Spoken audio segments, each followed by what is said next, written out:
What's up, guys, and welcome. You are watching Fazi Fitness. Really impressed with this guy, Tonio Burton. The way he is growing into the open class division is commendable. Things didn't go quite in his way at Orlando Pro, where he placed 5th, but he isn't done yet. His next show will be Chicago Pro in 2 weeks, and this will be his 3rd show of the season. I saw some comments about him regarding usage of oil in his physique update. That is not oil. That is actually crazy amount of fullness that happens after a show. He is looking very balanced with those amazing round muscle bellies. Keep in mind, Tonio was a 212 competitor.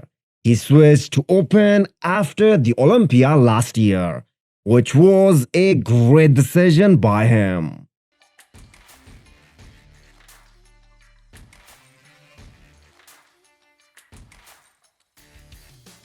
Andrew Jacked is off to Las Vegas to train at the Dragon Layers gym under the watchful eyes of his trainer and legendary bodybuilder Flex Wheeler. He hasn't confirmed the exact competition where he will be making his pro debut. I think it can either be Texas Pro or Ronnie Coleman Pro. Andrew has a crazy upper body. The challenge was to match his legs to that humongous upper body, and this has been the focus since he turned pro in March. Cannot wait to see him stand next to the pros and test out his real potential.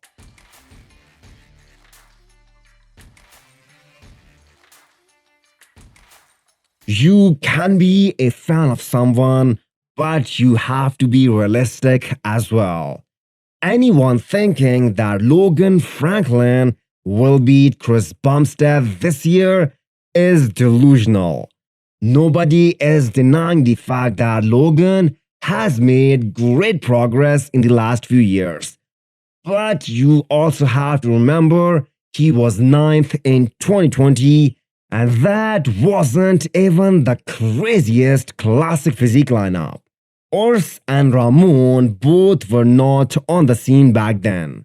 Branch didn't compete that year, who by the way is fired up to taste a victory at Vancouver Pro and get to the Olympia stage, and it seems like he has quite a fan following out there. Here is Ian's response to the news of Branch competing at Vancouver Pro. So, before Logan Franklin gets to Chris Bumstead, there are some great classic physique competitors that will be standing in the way. What are your predictions regarding Logan this year? Do you guys think he can crack top 6?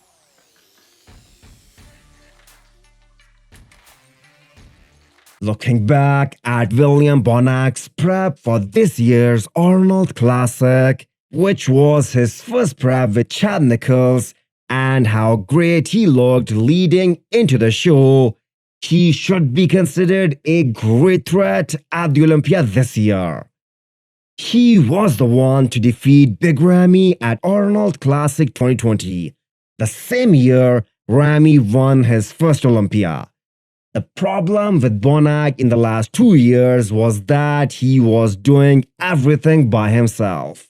Now that he has a great coach in his corner, plus the gyno issue is fixed, the same issue which arguably cost him the Arnold Classic title this year, Big+Bonac is more dangerous than ever.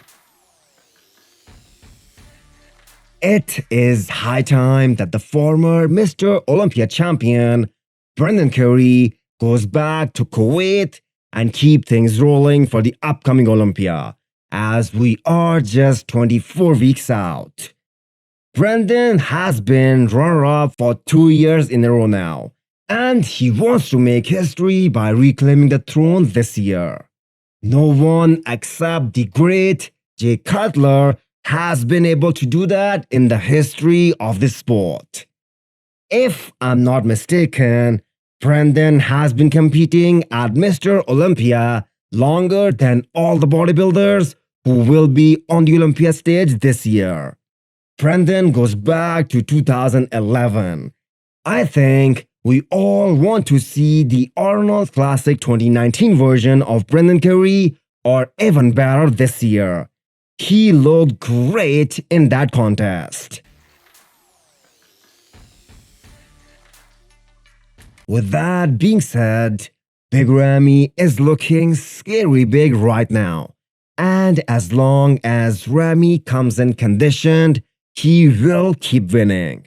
That is just my opinion. His circle is very small. Dennis James looks over his training for the last few weeks before the Olympia, and Chad managing his diet. He is in good hands.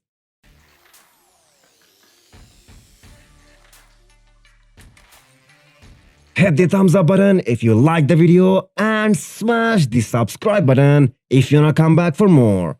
Thanks for watching.